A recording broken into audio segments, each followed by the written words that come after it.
Ya, selamat pagi, selamat siang, selamat malam para audiens Skor Indonesia dimanapun Anda berada. Kembali pada acara Skor Talk Show bersama saya Kang Jalu. Kali ini saya ditemani oleh Duo Ratu. Duo Ratu bukan hanya Mulan sama Maya, tapi ada Rais dan Estu. Apa kabar Duo Ratu? Baik, Kang Jalu, alhamdulillah. Iya, di rumah aja ini ya sekarang ya, pada work from home ya. Kita biasa diskusi ngobrol warung kopi ini di belakang sambil ngeliatin halaman belakang. Kali ini kita terpaksa harus virtual ya. Work from heart lah. Work from home itu kan buat orang-orang yang kita kan bekerja dengan hati gitu. Iya, jelas harus bekerja dengan hati. Ya, ini memang dampak virus corona ini membuat semua sendi kehidupan terganggu ya.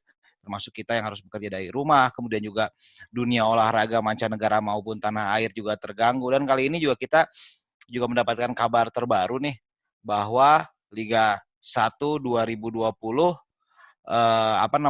terganggu dan memang mendapatkan jeda kompetisi yang lebih panjang, yang katanya asalnya 2 minggu ternyata sampai batas waktu yang ditentukan. Gimana nih pendapat Duo Ratu yang memang kita tahu sebagai pakar di sepak bola nasional? Siapa dulu? Ya, mungkin gue dulu ya.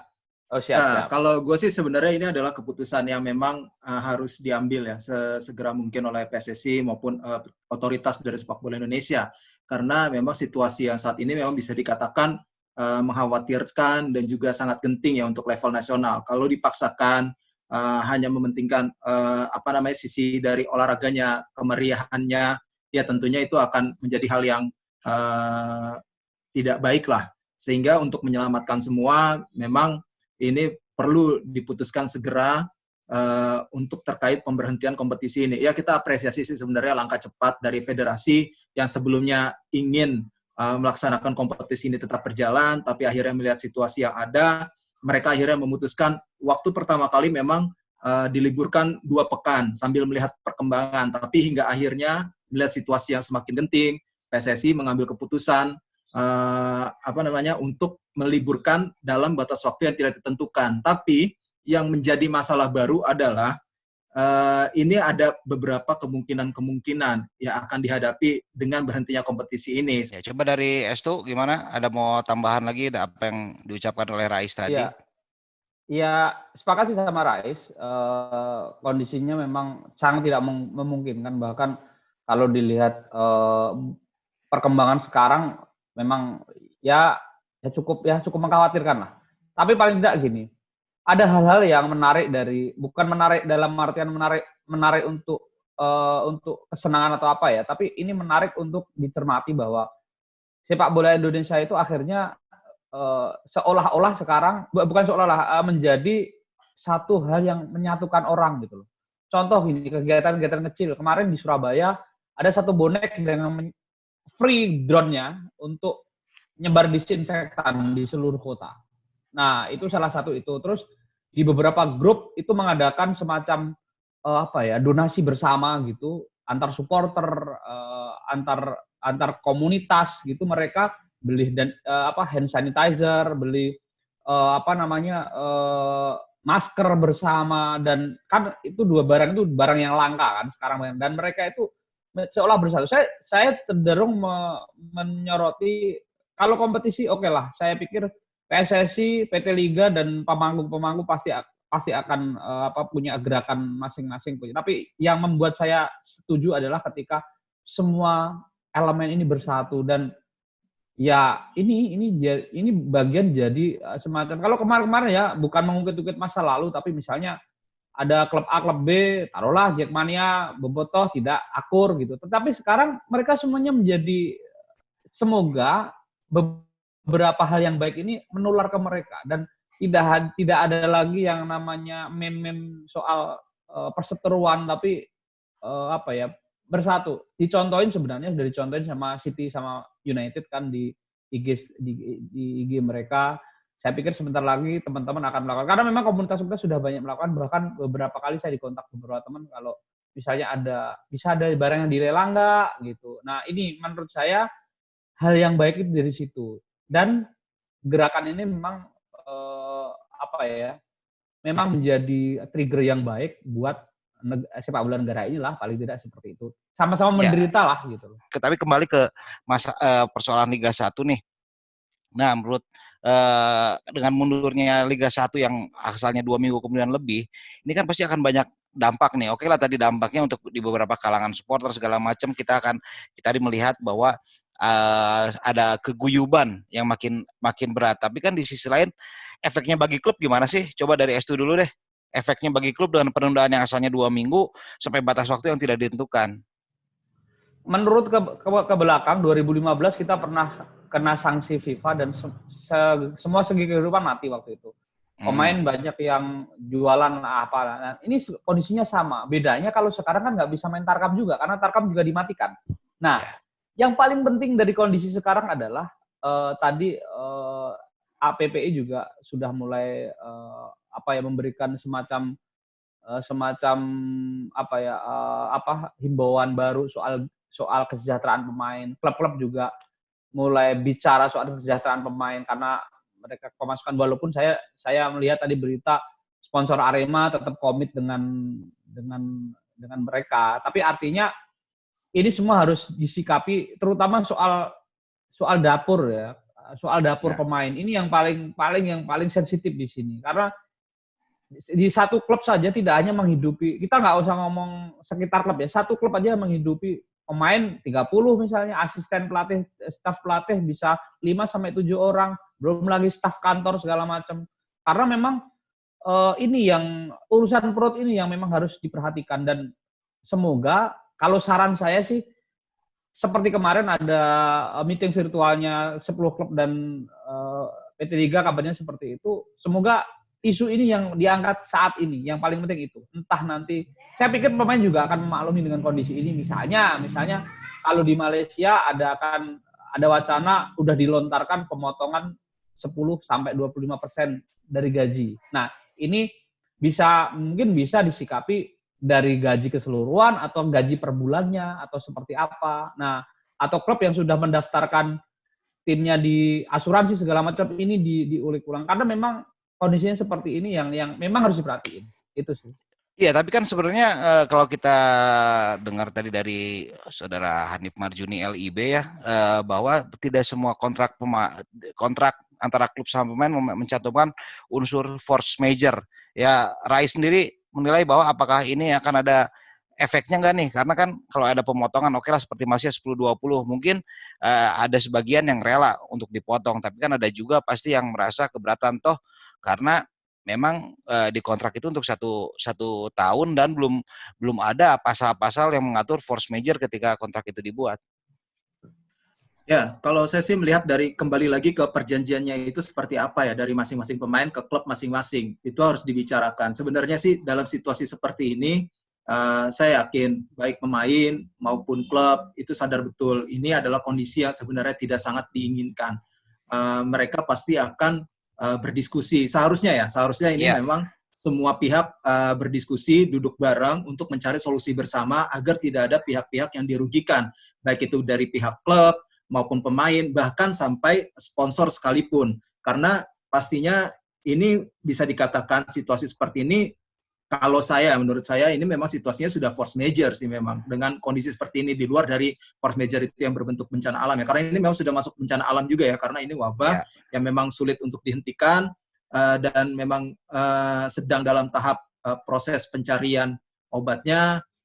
Sehingga situasi seperti ini harus dipikirkan dan duduk bersama, jangan sampai baik klub maupun pemain bikin forum sendiri-sendiri, sehingga nantinya jika ada keputusan akhir jangan sampai ada lagi yang misu-misu atau merasa dirugikan. Nah, ini kan sebenarnya yang sering kejadian di Indonesia nih, Is maupun S2, bahwa tiba-tiba klub terminate aja kontrak pemain. Nah, ini kan banyak kejadian nih. Ya bukan hanya sekali dua kali, bahkan sering terjadi, tidak hanya untuk klub-klub kasta bawah tapi juga bahkan di klub-klub profesional di kasta tertinggi pun sempat melakukannya.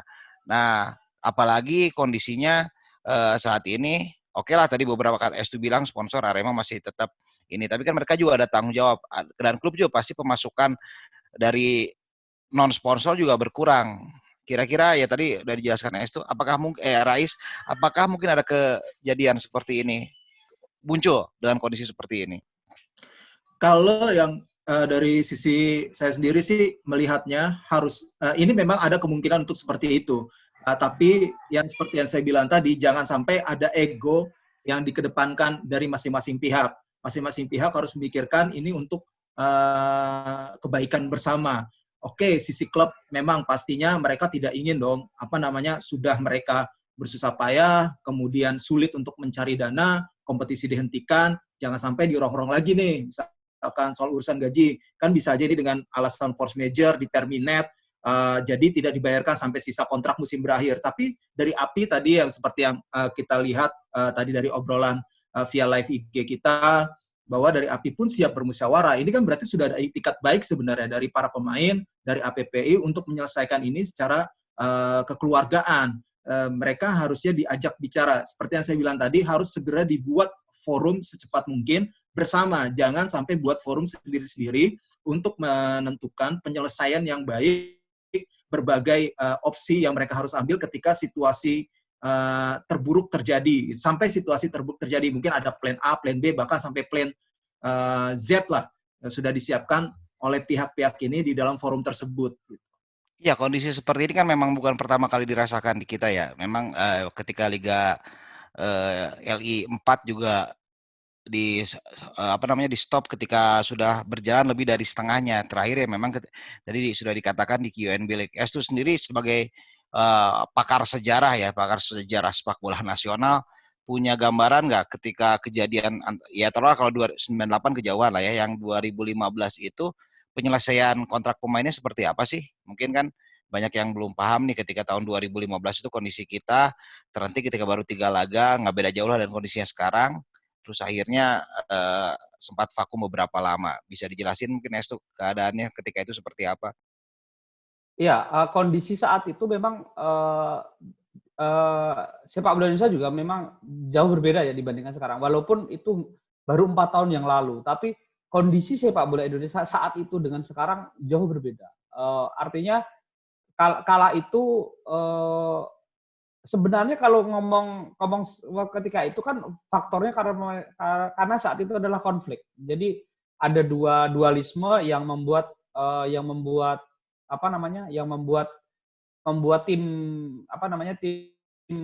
tim itu harus tidak berkompetisi. Nah, bedanya di saat itu ada kontrak pemain yang jalan akhirnya juga mandek gitu aja, menguap gitu aja, tidak ada tuntutan apapun. Karena memang klub juga seolah-olah waktu itu udah pasrah gitu loh. Kita nggak bisa kompetisi.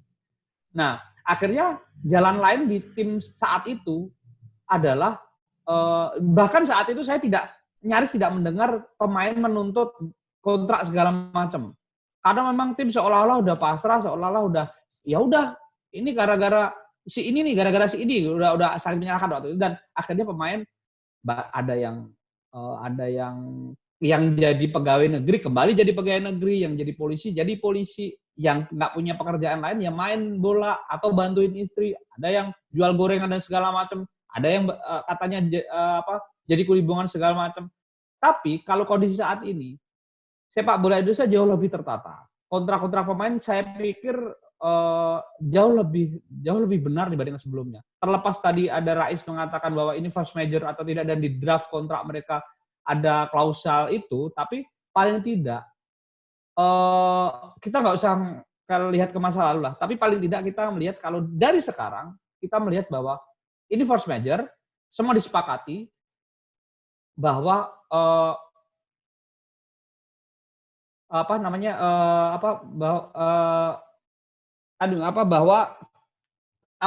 sekarang nggak usah gugup gitulah cowok semua ini tuh ngomong, nggak usah gugup gitulah. Justru itu. Muka udah naik putih gelap. Nah, ini kayak gini kan biar kelihatan agak gantengan. Nah, maklum cuaca kan lagi nggak terlalu bagus di sini. Jadi yang pasti kalau sekarang dipikirkan bareng, bener kata Rais tadi, ada forum bersama. Tetapi saran juga buat klub-klub masing-masing juga mengadakan semacam kesepakatan bersama antar pemain. Karena terutama Liga 2 itu ada tim yang baru memulai persiapan bulan Februari. pasti bulan Maret belum terima gaji gitu loh. Nah, itu harus ada kesepakatan antar tim dulu nih. Nah, antar tim ini dibawa ke forum, ternyata opsinya seperti, jadi ada banyak opsi yang dibawa dari masing-masing tim. Nah, itu menurut saya bagian dari terpenting, karena tidak sama, contohnya gini, Persija misalnya, akan tidak sama kondisinya dengan Persipura. Apalagi Persipura musim ini harus jadi tim musafir, main di Manado segala macam. Beda juga dengan kondisi dengan tim Liga 2, misalnya Tegal, Perseka Tegal dengan tim Badak Lampung misalnya, pasti kondisi akan berbeda. Tapi kalau di tim-tim ini sudah solid dulu nih, sudah punya keputusan masing-masing, dibawa ke forum, itu diolah menjadi hal yang baik dan jangan terlalu lama karena ini sudah mau masuk April, artinya sebentar lagi Lebaran, pemain kan juga butuh kepastian buat segala hal lah, kebutuhan-kebutuhan di Indonesia seperti itu. Nah, kalau kayak gitu kondisinya, Rais atau Estu, apakah mungkin ini akan bisa benar-benar dihentikan atau masih ada harapan untuk tampil lagi? Kalau dari saya sih sebenarnya masih ada harapan ya. Apalagi sekarang sudah ada kabar ada obat yang ibaratnya bukan menyembuhkan ya, tapi untuk bisa secara perlahan menghilangkan virus tersebut. Walaupun memang masih butuh uji klinis lagi yang hingga 100% ya. Tapi sejauh ini masih ada harapan untuk itu. Bahkan di negara seperti di China sendiri yang memang awalnya dari virus ini sudah bisa menyembuhkan dan belum mendengar lagi ada kasus baru. Di Wuhan pun sendiri yang saya dengar terakhir bahwa sudah pulih mereka, bahkan perawat ataupun petugas medis sudah dipulangkan ke daerah masing-masing dari Wuhan. Berarti ada harapan kompetisi ini bisa berjalan asalkan bisa mengikuti arahan dari pemerintah itu tadi seperti social distancing dan segala macam ya, cuci tangan atau menjaga kebersihan segala macam. Kalau kita bisa melakukan itu secara bersama, secara kompak, saya rasa kompetisi ini ada harapan untuk bisa dimulai lagi. Kalaupun ada hal terburuknya adalah nanti ketika kompetisi ini kan berarti molor nih. Itu yang harus dipikirkan terkait dengan penjadwalan berarti. Bukan hanya terkait dari sisi financial, tapi juga penjadwalan agar bisa menyesuaikan lagi dengan kompetisi-kompetisi di regional. Seperti misalkan timnas di AFF nanti, ataupun dengan kualifikasi Piala Dunia, kemudian nanti juga ada beberapa kejuaraan junior juga, ataupun di level Asia juga ada beberapa yang harus dipikirkan terkait penjadwalan. Itu efek-efek domino ya apabila kompetisi menjadi molor. Tapi saya yakin itu sudah dipikirkan ya sama LIB, sudah mereka coba diskusikan terkait penjadwalan ini. Apakah rumusannya nanti juga menjadi 2 wilayah kah, atau tetap 1 wilayah? Ini akibatnya akan seperti apa? Apakah nanti ada promosi atau degradasi? Kan ada kabar-kabar seperti itu sekarang. Nah, ini yang mesti segera di-clearkan, baik oleh LIB, klub, maupun oleh PSSI. Terus kemudian, saya rasa kalau melihat dari term yang dicoba dipatok oleh PSSI sendiri kan, harusnya sampai tanggal 4 April kemarin. Tanggal 3 April atau sampai 4 April, yang tahap pertama mereka menunggu, tapi hingga akhirnya tidak bisa, dilanjutkan dalam waktu yang tidak ditentukan ya sekarang. Cuma kan kemarin berdasarkan hasil dari virtual meeting dari klub-klub sendiri, mereka sudah berhitung. Paling enggak ada opsi bisa menggelar lagi kompetisi itu pada bulan Juni. Kalau misalkan 8 bulan misalnya untuk menghabiskan kompetisi ini, berarti kan Juni, Juli, Agustus, September, Oktober, November, Desember, Februari Januari baru selesai. Iya, Januari baru selesai. Nah, ini masa pendaftaran AFC pasti juga ke kompetisi AFC pasti juga akan mengalami pemunduran jadwal, saya yakin. AFC pun sudah memikirkan opsi-opsi ini terkait juga dengan event yang mungkin nantinya di Asia itu kan ada Piala Dunia U20 2021 misalnya. Ini kan yang kaitan dengan global ya. Itu pasti ada penyesuaian jadwal lagi di situ. Nah, ini yang harus dipikirkan lagi terkait dengan adanya efek ini. Saya yakin sih masih ada harapan lah. Sejauh ini saya melihatnya masih ada harapan untuk bisa kompetisi digelar lagi. Ya, taruhlah bisa. Gimana? Mau nambahin? Gue tambahin dikit. Paling tidak gini, sekarang ada PSSI, ada PT Liga. Paling tidak mereka harus saling berbagi tugas lah. Kemarin ada usulan bahwa PSSI harus segera melakukan hubungan atau kontak dengan AFC maupun geser dulu mukanya biar agak putihan dikit. Bedakin, tambahin. Nah. Oke. Jadi si PSSI harus lebih menjadi menteri luar negerinya, jadi keluar. Jadi mereka kan punya hubungan lebih baik dengan AFC, FIFA. Pastinya semua negara juga akan seperti itu. Nah, PT LIB sendiri tugasnya adalah ke dalam negeri. Liga 1 dan Liga 2. Nanti Liga 3 kan urusan Asprof itu. Nah, artinya pembagian tugas ini akan sangat penting untuk penyelesaian masalah ini. Nah, di bawah yang seperti saya katakan tadi, setiap klub punya keputusan masing-masing atau punya hal yang disepakati masing-masing dibawa ke PT LIB. Artinya apapun opsinya, tapi kalau semua dilibatkan dalam hal ini dan pembagian tugasnya jelas, ini akan sangat mempercepat masalah dan meminimalisir ketidaksepahaman. Itu yang menurut saya harus segera dilakukan oleh pemangku sepak bola Indonesia. Karena kita tahulah kebetulan beberapa petingginya PT LIB itu ada EXO-nya PSSI. Artinya ini kan sebenarnya lebih gampang kan, jembatannya lebih gampang. Nah, ini pembagian tugas-tugas ini menurut saya segera harus dilakukan. Oke lah, kalau itu masalah udah masalah federasi atau masalah operator lah ya. Sekarang dari pihak klubnya sendiri, Estu, kan gini, taruhlah kita bermain di bulan Juni nih. Sekarang kondisinya pemain berarti ada jeda waktu istirahat sampai 2 bulan lebih. Biasanya pelatih kalau IBL pemain-pemain asingnya dikembalikan. Kalau di Liga 1 itu gimana tuh? Apakah mereka dikembalikan atau lanjut? Jika memang lanjut, menu latihannya akan seperti apa nih dalam penjaga kondisi? Karena toh masih social distancing juga kan. Bahkan ada yang menyarankan bukan hanya social distancing tapi physical distancing. Gimana tuh? Iya. Kalau saya sih melihat balik lagi kalau ke klub sudah punya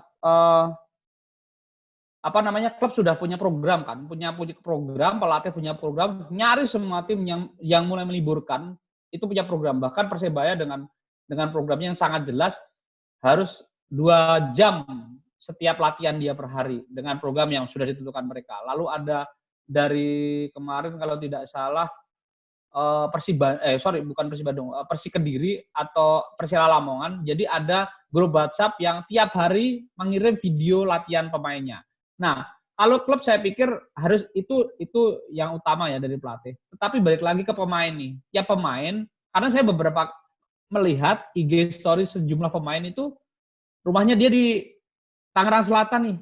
Tapi ternyata dia di Bangka liburan gitu-gitu loh. Maksudnya itu tuh kan balik lagi kan ke personnya lagi. Kayak misalnya Madura ataupun apa, dia tidak akan memberikan sanksi uang atau apa, balikan ke pemain. Tapi pemain juga harus menjaga kepercayaan ini. Itu yang paling penting dari sebuah kepercayaan itu tadi. Karena balik lagi, badan dia kan aset dia. Nah, klub sudah memberikan segala macam dan mungkin klub masih membayar gaji mereka dengan seutuh-utuhnya, pemain juga harus menjaga diri.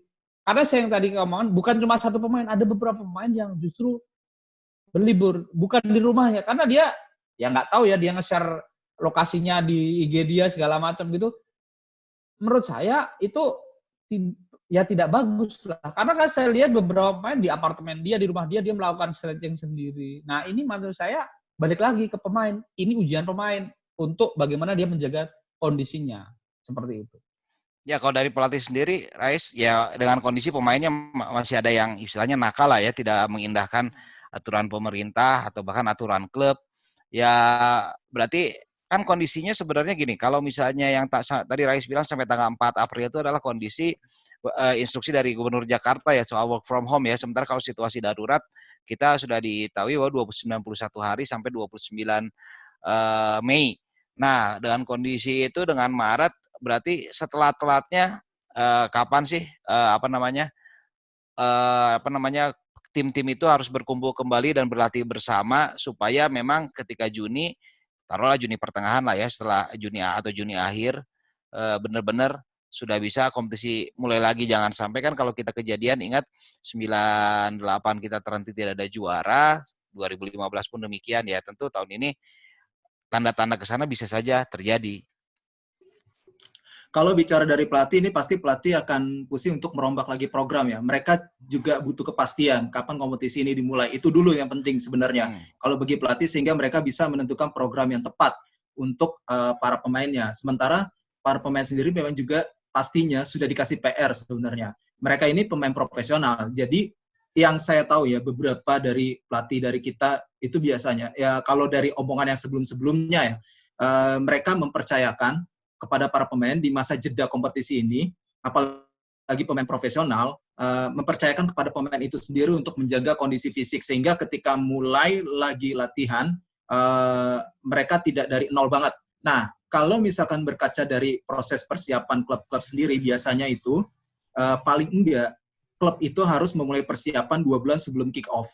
Paling tidak itu, kalau paling lamanya kan tergantung dari klub itu sendiri ya, kapan memulai. Tapi biasanya kalau untuk memulai itu paling tidak maksimal itu harusnya 2 bulan sebelum kick off. Berarti 6 minggu kalau nggak salah ya latihan persiapan tuh seminimal mungkin 6 minggu kan sebelum kompetisi.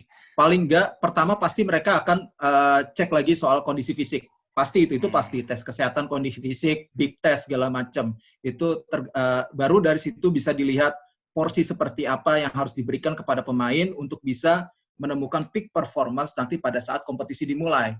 Dan pastinya juga klub-klub entah ya, kalau misalkan nanti memang jadinya bulan Juni opsinya gitu, misalkan. Berarti kan kalau 2 bulan dari Juni itu berarti April, Mei lah. Mei mereka sudah mulai persiapan lagi. Berarti itu nanti akan ada juga masa persiapan saat bulan puasa. Kan itu bisa jadi handicap kan? Lebaran saat puasa itu bisa jadi handicap. Nah, apalagi seperti itu. Jadi mesti ada perhitungan program yang tepat dari pelatih. Ini pasti sudah coba dipikirkan. Cuma pelatih ini sekarang menunggu kepastian.